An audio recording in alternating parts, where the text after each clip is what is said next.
Oi gente, tudo bem? Meu nome é Ellen Novaes e hoje é a nossa lição número 11, a lição da Escola Sabatina Jovem. Por esses dias aqui no canal nós ficamos sem vídeos, eu estava doente, eu não estava bem, por isso os vídeos aqui do canal pararam um pouco, mas agora, graças a Deus, já estou melhor, então voltamos com os vídeos aqui do canal. A lição dessa semana vem trazendo a história do rico e do Lázaro.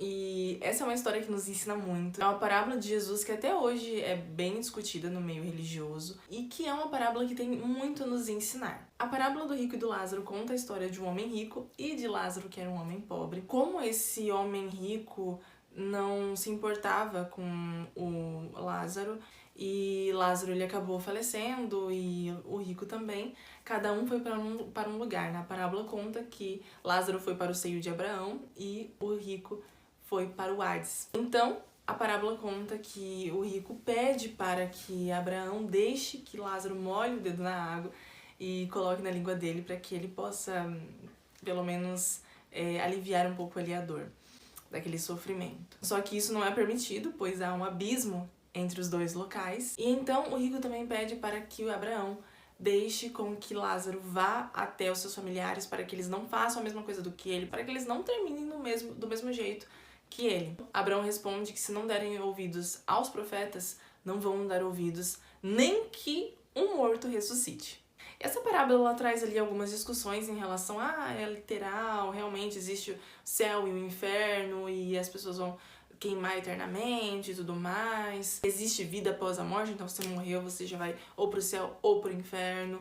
Mas não é isso que a parábola está dizendo. Essa parábola não é literal, ela vem em forma de metáfora para ensinar sobre a justiça, sobre o reino de Deus. Olha só, é muito interessante a gente pensar nessa parábola sobre o que estava acontecendo ali, porque em vida, quando a gente vê a história do Lázaro e do rico, em vida, o rico, ele não se importava com as necessidades de Lázaro. Na cultura judaica, eles acreditavam muito que existia o castigo de Deus e que por existir esse castigo de Deus, se uma pessoa, por exemplo, estava sofrendo, se uma pessoa estava com doença, se ela tinha alguma deficiência, outra pessoa não poderia se intrometer ali. Por exemplo, o Lázaro era um homem que tinha doenças e ele era um homem muito pobre, a ponto de ser ali um morador de rua. Era uma pessoa excluída, invisível, uma pessoa que para a sociedade não tinha valor.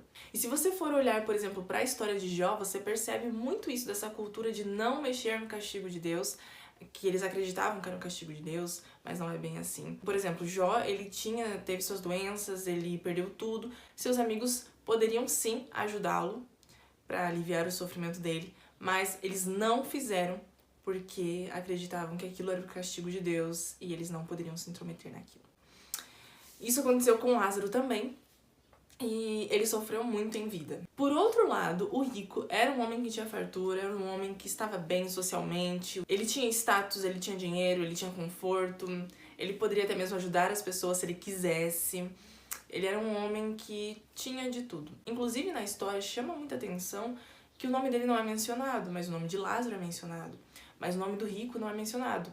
Mas, mesmo assim, com certeza, em vida, ele tinha o nome dele mais em destaque do que Lázaro. Provavelmente ele fez o seu nome em vida, ele era uma pessoa bem-sucedida, então as pessoas conheciam ele. Então imagina que estranho uma pessoa que tem um nome, que é bem-sucedida, simplesmente ser esquecida. Essa história vem nos mostrando também isso, vem nos mostrando que tudo passa. Aquilo que a gente constrói aqui vai passar. Na verdade, o que é eterno é somente a salvação. E as boas obras, elas são consideradas sim, pois Deus ele vai olhar para aquilo que fizemos em vida, vai olhar para o nosso coração, vai olhar se nós ajudamos as outras pessoas, vai olhar o que nós fizemos com os dons que Ele nos deu, vai olhar para aquilo que a gente tem feito com as bênçãos que Deus tem nos dado. Então Deus ele vai olhar tudo isso. Enquanto muitas pessoas só têm considerado dinheiro, só têm considerado seu próprio conforto, só têm considerado seu próprio eu e têm sido muito egoístas. Então mesmo que essas pessoas elas sejam bem-sucedidas aqui, que o nome delas esteja em destaque, mesmo assim, ainda assim, tudo isso vai passar. Todos teremos que prestar contas a Deus. Como foi falado aqui nesse vídeo, e também a lição enfatiza muito isso, essa parábola, ela é uma metáfora, ela não é literal, ela não serve para explicar como é que funciona o céu, o inferno, ou como é que funciona essa questão da vida após a morte. Ela não vem como uma explicação, ela vem como uma metáfora para explicar que aquilo que nós fazemos hoje impacta sim o nosso destino eterno. Até porque em muitos momentos na Bíblia é explicado exatamente o que acontece após a morte. É explicado que aqueles que morrem, eles estão descansando no pó da terra. Eles não veem nada. A morte é como um sono, como até mesmo Jesus disse. E elas estão esperando Jesus Cristo voltar. Quando Jesus Cristo voltar, ele vai ressuscitar os salvos em Cristo, para que eles possam então ter essa vida eterna. Já os ímpios serão ressuscitados após os 1000 anos. E aí então para a perdição eterna. A Bíblia ela nos dá muitas explicações do que vai acontecer quando Jesus voltar, dá muitas explicações, ela nos ensina muito sobre a morte, mas nesse caso da parábola não é isso o que ela está nos ensinando. Ela está nos ensinando sobre o nosso destino eterno, sobre o que nós temos feito aqui e como isso vai impactar sim na nossa eternidade, no nosso destino final. Essa ideia de que quando uma pessoa morre, a alma ela vai ou para o céu ou para o Hades, é um conceito grego. Eles acreditavam muito nisso, de que a alma é imortal. Então, você morreu, mas a sua alma ela vai continuar vivendo. E, na verdade, isso vem até bem antes, quando o próprio Satanás, quando estava na serpente, disse uma mentira. Ele distorceu aquilo que Deus disse. Ele falou para Eva: Deus disse que você morreria, mas você não vai morrer não, se você comer do fruto proibido. Então essa ideia de mortalidade da alma é uma ideia muito antiga e veio de uma mentira do próprio Satanás para enganar Eva, para que ela comesse o fruto. E até hoje muitas pessoas acreditam que a alma é imortal. Mas a verdade, assim como no próprio Éden Deus já tinha falado, a alma ela não é imortal.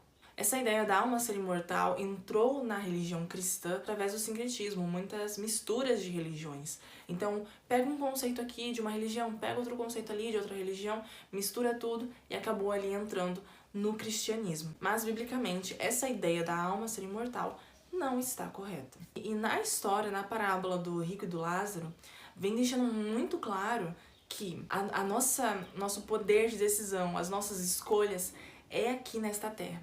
Tudo que nós fazemos aqui está sendo visto por Deus. Deus vê todas as coisas. Depois que a porta da graça se fechar, depois que a pessoa ela morrer, não tem mais escapatória. O destino dela já está definido. Não tem o que ela fazer após a morte. Ela não fica em um lugar ali para repensar o que ela fez, para tomar outras escolhas. Não. A partir do momento que a pessoa morre, ou então quando a porta da graça ela se fechar, não terá mais o que fazer. E isso puxa a responsabilidade para nós, que devemos fazer as nossas escolhas com muita consciência, que todos os dias, todos os momentos são momentos de fazermos escolhas. E nós podemos escolher somente um dos dois lados, ou estamos do lado de Deus, ou estamos do lado de Satanás. Nosso futuro eterno será decidido através das nossas escolhas, através das nossas atitudes, através se aceitamos ou não o sacrifício de Jesus e se demonstramos através dos nossos atos. Então considere as coisas importantes antes que seja tarde demais. Todos nós temos muitas coisas a fazer aqui nessa terra, nós temos trabalho, família, faculdade, sei lá, tantas coisas que nós temos que fazer, muitas coisas importantes. Mas a nossa salvação, ela deve vir em primeiro lugar, o nosso relacionamento com Deus deve vir em primeiro lugar, pois isso não passa. Todo o restante vai passar, mas isso não passa. Nossa decisão é diária, todos os dias nós escolhemos, mesmo que você não pense, estou escolhendo agora estar do lado de Deus ou não. Ainda assim, você está escolhendo. Outra coisa muito interessante que essa parábola vem mostrando é que Deus ele abençoou Israel para que ele pudesse também levar a mensagem, promover a mensagem de Deus a outras nações. Então, Israel foi abençoado para que ele pudesse abençoar outras pessoas, lembrando muito o rico ali da história, porque ele foi abençoado, mas cadê a bênção que ele deveria repartir com outras pessoas? Da mesma forma, Israel foi abençoado com a luz de Deus, eles conheciam a lei, eles conheciam os profetas, e eles não levaram essa mensagem a outras pessoas, a outras nações, e nem entre eles mesmos, eles não aceitavam Jesus Cristo. Eles se achavam superiores por serem descendentes de Abraão, o que o próprio João Batista repreendeu. Inclusive, o próprio Jesus Cristo acabou repreendendo ali os judeus, mostrava ali que Abraão realmente era um homem admirável e que ele seria e que ele seria separado daqueles que não faziam o que ele dizia, que era o caso de muitos judeus da época. Abraão era um exemplo, afinal ele era um homem rico, era um homem de fé, e ele abençoava as pessoas à sua volta. Ele é um exemplo que muitos judeus não conseguiram seguir. Muitos judeus não reconheceram o Messias prometido. E a própria parábola do rico e do Lázaro, lá no fim, vem falando que se os irmãos do rico não dessem ouvidos a Moisés e aos profetas, nenhum morto ressuscitado iria fazer eles mudarem de ideia. E no ministério de Cristo, nós vemos que teve um homem que ele foi ressuscitado, que foi Lázaro, e foi o auge do ministério de Cristo. Tanto é que isso dividiu tantos judeus que muitos creram em Jesus e muitos também ficaram furiosos. Foi nesse momento que muitos judeus eles tomaram a decisão de que realmente não dava para Jesus continuar entre eles. Porque chamou muita atenção esse milagre de Jesus. E em vez de se arrepender, entender que não, realmente, Jesus é o Messias, eles, na verdade, começaram a bolar um plano para que pudessem eliminar a Cristo. Uma coisa muito importante que eu preciso destacar é que não é pecado ser rico, não é pecado você ter dinheiro, não é pecado você receber as bênçãos de Deus, mas a parábola aqui não vem falando sobre ser pecado ser rico. Ela vem falando sobre ser pecado você ser egoísta, você guardar para si, você acumular bens aqui na terra e não acumular bens no céu. Você não ser um canal de bênçãos, afinal, Deus ele abençoa para que nós possamos abençoar também. E ela destaca essa questão de você priorizar o reino de Deus, priorizar a salvação, mais do que os bens aqui dessa terra. Porque é como se esse juízo de Deus ele nos despisse diante do Senhor. E o que vale é realmente aquilo que nós somos, aquilo que nós acreditamos, aquilo que nós temos feito, nossas escolhas. E o que nós temos feito com aquilo que Deus tem nos dado. Eu espero que você tenha gostado da lição dessa semana. Se você gostou, deixa seu like, compartilha esse vídeo com a sua classe. Não se esqueça de deixar nos comentários o que você achou. E eu vejo você no próximo vídeo.